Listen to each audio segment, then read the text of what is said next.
दोस्तों, इस्लामिक साल यानी हिजरी का पहला महीना मुहर्रम है। इस्लामिक बिरादरी के लिए यह महीना रमज़ान की तरह पाक है। यूँ तो हर त्यौहार खुशी और हौसला अफजारी का प्रतीक होता है, लेकिन मुहर्रम एक त्यौहार गम मनाने के लिए मनाया जाता है। करबला में जो जंग हुआ था उसमें इमाम हुसैन इब्न अली यानी इमाम हुसैन और उनके घर वालों और उनके 72 मानने वालों को शहीद कर दिया गया था।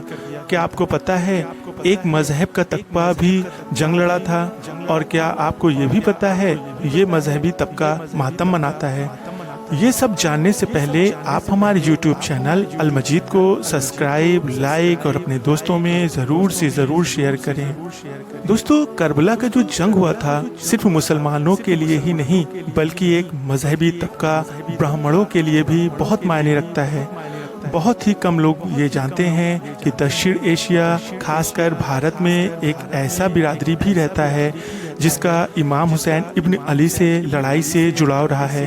ये बिरादरी है हुसैनी ब्राह्मण। ये वो बिरादरी है जिसने इमाम हुसैन इब्न अली यानी इमाम हुसैन को करबला की लड़ाई में मदद की थी। आइए जानते हैं कौन है हुसैनी ब्राह्मण। हुसैनी ब्राह्मण मोहयाल समुदाय के लोग हैं जो हिंदू और मुसलमान दोनों से रिश्ता रखते हैं। मौजूदा समय में हुसैनी ब्राह्मण सिंध, पंजाब, पाकिस्तान, महाराष्ट्र, राजस्थान, दिल्ली और अरब और भारत के अन्य हिस्सों में रहते हैं। हिस्ट्री ऑफ मोहयाल्स नाम की किताब के अनुसार करबला की जंग के समय 1400 ब्राह्मण उस बगदाद में रहते थे। जब करबला का जंग हुआ तो इन लोगों ने यजीद के खिलाफ जंग में इमाम हुसैन इब्न अली का साथ दिया था। करीब 125 हुसैनी ब्राह्मणों का परिवार पुणे में रहता है, कुछ दिल्ली में रहते हैं और ये हर साल मुहर्रम भी मनाते हैं। एक मान्यता के अनुसार राहब सिंध दत्त को कोई औलाद नहीं थी और वो हुसैन इब्न अली के पास गया। उसने कहा कि उसे औलाद चाहिए। इमाम हुसैन ने जवाब दिया कि वो ऐसा नहीं कर सकते हैं क्योंकि उसकी किस्मत में औलाद नहीं है। ऐसा सुनकर दत्त काफी परेशान हुआ और रोने लगा। उसका परेशानी देखकर हुसैन इब्न अली यानी इमाम हुसैन ने उसे एक बेटा होने का तोहफा दिया। ऐसे होते देख किसी ने हुसैन इब्न अली को कहा कि वो अल्लाह की मर्जी के खिलाफ जा रहे हैं। ऐसा सुनने पर इमाम हुसैन ने फिर कहा कि दत्त को एक और बेटा होगा। ऐसे करते करते हुसैन दत्त को 7 बेटे का तोहफा दे चुके थे। कहा जाता है कि इमाम हुसैन इब्न अली, उनके परिवार और 72 उनके मानने वालों के साथ दत्त के 7 बेटे भी इस जंग में शहीद हो गए थे। एक मान्यता है कि जिस जगह दत्त रहते थे उसे दायर अल इंडिया कहा जाता था यानी भारतीय क्वार्टर। मौजूदा समय में ये इराक की अल इंडिया डिस्ट्रिक्ट कहलाती है। दत्त समाज की लोक कथाओं में ये बहुत अहम समय रहा है। कुछ मान्यताओं के अनुसार ये भी एक कारण था कि ये ब्राह्मण करबला की लड़ाई में हुसैन इब्न अली के साथ लड़े थे और यही कारण है कि उन्हें हुसैनी ब्राह्मण कहा जाता है।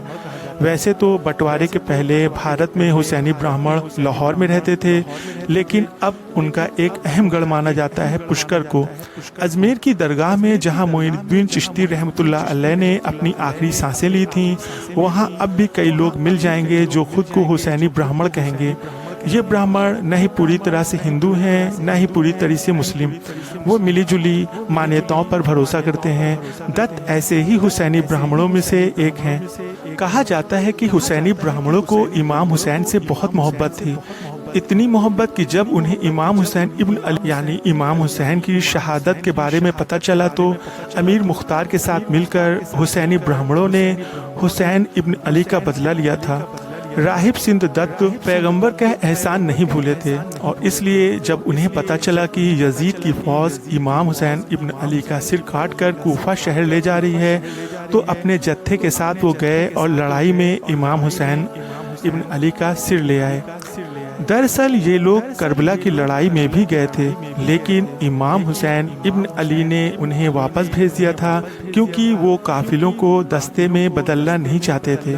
इमाम हुसैन इब्न अली का सिर लेने जब यजीदी फौज वापस आई तो दत्त ने अपने एक बेटे का सिर काट कर दे दिया। फौज चिल्लाई कि ये इमाम का सिर नहीं है और इमाम का सिर बचाने के लिए दत्त ने एक एक कर अपने सभी बेटों का सिर काट कर दे दिया। हालांकि ये कुर्बानी काम ना आई और बाद में दत्त ब्राह्मणों को अमीर मुख्तार के साथ लेकर इमाम हुसैन का बदला लेना पड़ा। अगर आपको ये हमारी वीडियो पसंद आती है तो आप हमारे YouTube चैनल अल मजीद को सब्सक्राइब, लाइक, शेयर कीजिएगा और आप हमें इंस्टाग्राम पर भी फॉलो कर सकते हैं।